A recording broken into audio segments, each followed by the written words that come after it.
Professor, muito bom tê-lo aqui conosco. Um prazer e uma satisfação. Eu apurei que a reunião já terminou, eu apurei que provavelmente teremos uma nota cobrando uma postura mais dura, mais prática e mais altiva das nossas instituições. De novo, no caráter legalista das Forças Armadas, você reforçou agora há pouco. O que você imagina que pode acontecer daqui para frente?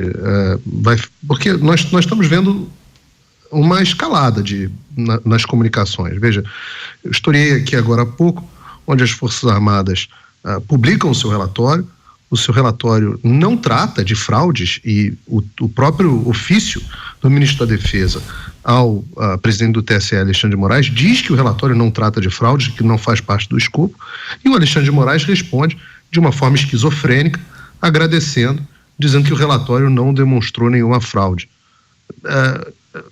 O Ministério da Defesa faz questão de responder com uma nota dizendo, olha, não foi isso que eu disse.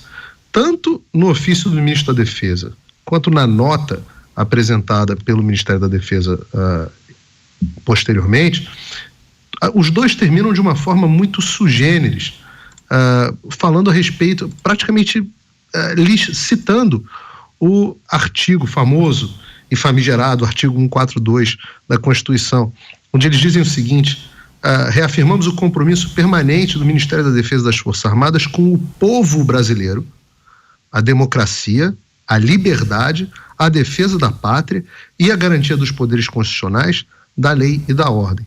De novo, a nota termina da mesma forma, com a mesma situação, citando o artigo 142, que trata da função e do papel das Forças Armadas. Depois disso, o Alexandre de Moraes responde que o assunto já acabou, faz tempo, ou seja, ele despreza a nota das Forças Armadas, do tipo, não sei o que está sendo discutido, não sei que discussão é essa. E aí nós temos uma convocação de uma reunião que não é uma reunião típica, como nós dissemos, e cujo assunto foi exatamente esse, foi convocada justamente para discutir esse assunto. Reforço minha pergunta, o que a gente pode imaginar daqui para frente? Eu não vou nutrir nenhuma falsa esperança para nenhum dos lados aqui, principalmente para o lado dos eleitores que acabaram se frustrando com essa eleição e tinham a expectativa de ver a vitória do seu candidato. Me refiro especificamente aos bolsonaristas. Reitero, Paulo, o precedente militar no caso JK. Eu acho que, de forma geral, as Forças Armadas vão manter a sua coerência histórica ao longo de todo o processo político durante os períodos mais conturbados da República. E eu acho que o período mais conturbado antes do que ocorreu em 64, 68 foi na transição do governo de Vargas para JK, tendo JK sido eleito, e as Forças Armadas elas acabaram fazendo uma intervenção para poder garantir a posse do presidente eleito e nunca ninguém... E na época também houve uma série de acusações de fraude, uma coisa muito parecida com o que vem acontecendo hoje em dia, Paulo. E o que eu vejo é que as Forças Armadas elas vão simplesmente garantir o cumprimento da legalidade e a sequência do chamado ciclo democrático. A posse do Lula. A posse do Lula é o cumprimento da legalidade?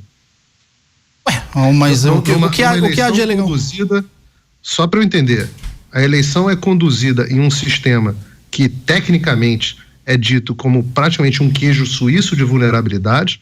As Forças Armadas não têm acesso a para fazer o trabalho técnico que precisavam fazer.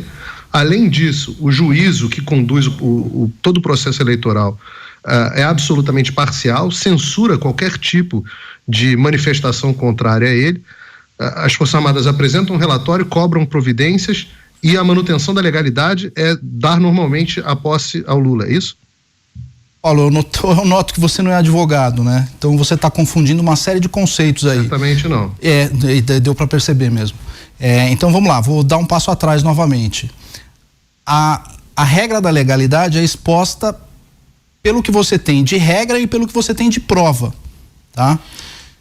Então o que você tem atualmente, e todos aqui estão de acordo com isso, tudo que foi produzido ao longo das últimas semanas não trouxe nada de novo em relação ao tudo que nós sabemos. Então, quando os candidatos eles entram numa disputa eleitoral sabendo da regra do jogo e aceitam a regra do jogo está dada. Portanto, as Forças Armadas, elas devem, de certa forma, convir. Ela não vai ser, digamos assim, uma espécie de árbitro ideológico, de árbitro da política. Não é papel das Forças Armadas ser árbitro da política. As Forças Armadas não têm nenhuma função jurídica. As Forças Armadas têm uma função militar. Quando você tem algum problema de ordem de segurança nacional comprovado. Eu não estou vendo isso. Estrangeira na eleição dos candidatos, não, de todos os líderes do país. Se você tiver prova, leve a prova ao judiciário. Contrate um advogado e leve a prova. Aparentemente não foi esse o que o processo levantou. O que o processo levantou foram as vulnerabilidades e cobrou uma investigação. Hipóteses, exatamente o que eu estou falando. Hipóteses, probabilidades. Claro. Probabilidade não é prova. Mas entenda, doutor, que as probabilidades e as provas sequer puderam ser levantadas, uma vez que os relatórios que foram apresentados foram proibidos de serem discutidos pela sociedade. Foram proibidos de serem discutidos, não há como levantar a prova. Levantar a prova é trabalho das forças policiais. Claro, você pode levantar indício e pedir que as forças policiais levantem a prova. Só que sequer os tribunais toparam discutir o assunto. Ora, o que as Forças Armadas estão pedindo, e o que pedem, e de forma bastante veemente no seu relatório, é justamente que se conduza um processo, não pelo TSE, mas por pessoas notáveis da sociedade, justamente para investigação e produção de prova. Eu não sou advogado, como o doutor bem lembrou, mas eu entendo que a produção de provas e a condução do processo não pode ser feita pelo suspeito. E no caso, o TSE pode ser suspeito, ou com dolo, ou com incompetência, ou com conivência, de permitir que as vulnerabilidades no nosso sistema tenham sido exploradas. Essa é de novo, claro, perfeito, coberto de razão, uma conjectura. Mas, mesmo sem ser advogado, eu sei muito bem que se não houver investigação, não há produção de provas.